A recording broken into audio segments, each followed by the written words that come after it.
Chinese hackers stole documents in a major incident. They compromised third-party cybersecurity service provider called Beyond Trust. CISA didn't want to talk about it either, and they said, go talk to the Treasury Department. Right? Treasury bureaucrats are like, well, why isn't my account syncing up? I don't know. And the FBI is also saying, you got to be very careful now when you're using two-factor authentication with your texts, because they're in the inner tubes of the comms networks. The Treasury Department got hacked. That's what Reuters is reporting. They got a letter that came over from Yellen and Co. at the Department of Treasury to two ranking members in Congress. We'll read through this saying, we kind of done goofed on this one. But Reuters is reporting this, saying Chinese hackers stole documents in a major incident. That's their words, not mine. Here's the report saying Chinese state-sponsored hackers breached the Treasury Department's computer security guardrails this month and stole documents in what the Treasury is calling a major incident. That's according to the letter that we'll look at. They compromised third-party cybersecurity service provider called Beyond Trust. Yeah, they are beyond trust, that's for sure. And were able to access unclassified documents, said the letter. Now, according to the letter, hackers, quote, gained access to a key used by the vendor to secure the cloud. We'll read through it. The Treasury Department said it was alerted to the breach by Beyond Trust on December 8th, working with CISA and the FBI to assess the hack. Treasury officials didn't immediately respond to an email seeking further details about the hack, and the FBI did not immediately respond to Reuters' requests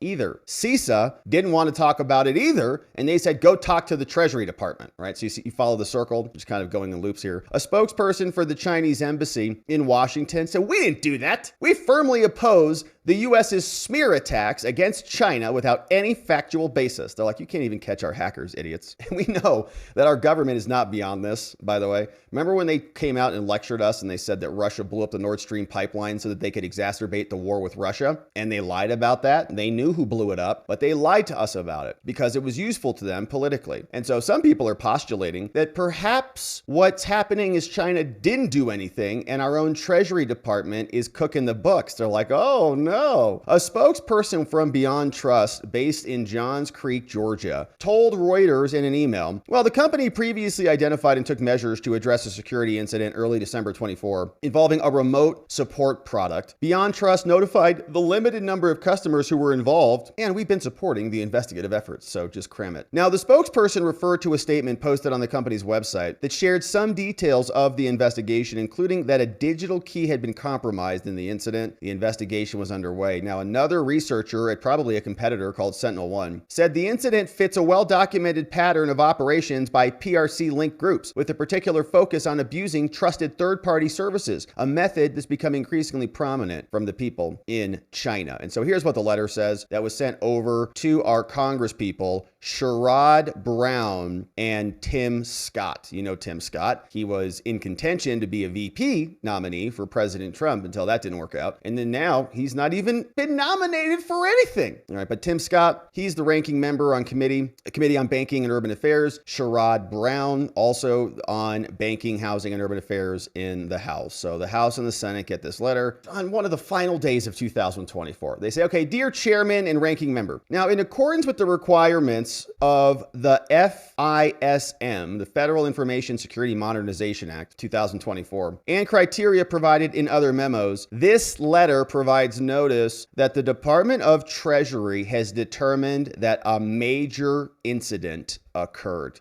On December 8, 2024, Treasury was notified by a third-party software provider called Beyond Trust that a threat actor had gained access to a key used by the vendor to secure a cloud-based service used to remotely provide technical support to Treasury Department offices and their end users. So when the government Treasury bureaucrats are like, well, why isn't my account syncing up? I don't know. Then they can remote in. With access to the stolen key, the threat actor was able to override the service's security, remotely access certain Treasury DO user workstations, and access certain unclassified documents maintained by those users. Now, Treasury has been working with CISA, the FBI, and the intelligence community, who have no intelligence at all, and third-party forensic investigators to fully characterize the incident and determine its overall impact. CISA was engaged immediately upon knowledge of this attack, and the remaining governing bodies that were contacted as soon as the scope of the attack became evident. We've done that. Now, based on available indicators, the incident has been attributed attributed to a China state-sponsored advanced persistent threat actor. All right. Now, the compromised Beyond Trust service has been taken offline. At this time, there's no evidence indicating the threat actor has continued access to the Treasury Department. The investments we have made using discretionary appropriations provided under this act have helped ensure that we have a strong incident process and access to detailed logs to support our efforts. In accordance with our policies, more details will be sent your way in 30 days. So what happened? What did they take? Who knows? New York Times is also reporting, saying this comes as a pretty sensitive moment, just as the Biden White House is trying to deal with other infrastructure problems. They say one of China's intelligence agencies, they are saying it's an agency over there, hacked the Treasury Department,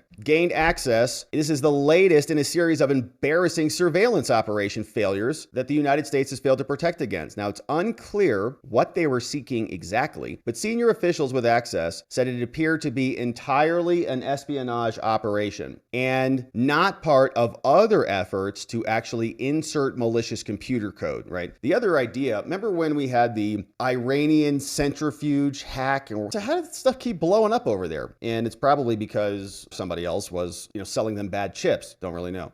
But were the Chinese trying to do that to the United States so they could just press doomsday button and eliminate our functionality? In a letter informing the lawmakers that we read, we know that they've already had sophisticated other attacks. They've penetrated at least 9 U.S. telecoms firms. The breach exploited critical gaps in the patched together telecoms network. They got access to text messages. And the FBI is also saying, you got to be very careful now when you're using two-factor authentication with your texts, because they're in the inner tubes of the comms networks. So not working out all that well. Meanwhile, we have the Federalist is reporting that China is rapidly building up weapons and psychological warfare operations, which is great, in addition to flying balloons over our heads. Here is their report saying the PRC is undertaking an unprecedented military buildup aimed at challenging America, which is why we need Panama, Canada, and Greenland. The 2024 DoD China Military Power Report and a recent analysis by Bill Gertz in the Times reveals a buildup is part of a broader strategy. Meanwhile, the U.S. spent $5.4 trillion on the global war on terror for what? They've also got missile expansion and strategic modernization, saying China has rapidly expanded their arsenal. 50 new ICBMs, 300 medium-range missiles, 600 operational nuclear warheads, hypersonic missiles that can evade U.S. missile defenses. China's Navy is already the largest in the world, expected to grow even bigger. 370 ships, up to 435 by 2030. And we're still trying to figure out our pronouns as our aging boats do laps in the sea. Cognitive warfare and psychological operations coming soon, if you haven't already experienced it, and you have. Beyond its conventional forces, China's adoptions of cognitive warfare is also a significant threat. Focuses on manipulating the information of people. Cognitive warfare includes AI tools, deepfakes, demoralization, other things like TikTok. They've also been developing advanced voice synthesis tools for high-impact disinformation campaigns. Sun Tzu would approve. So they're working hard, and for the last 4 years, we've had nobody who's awake at the wheel. Instead, Joe Biden has been playing footsie with them repeatedly,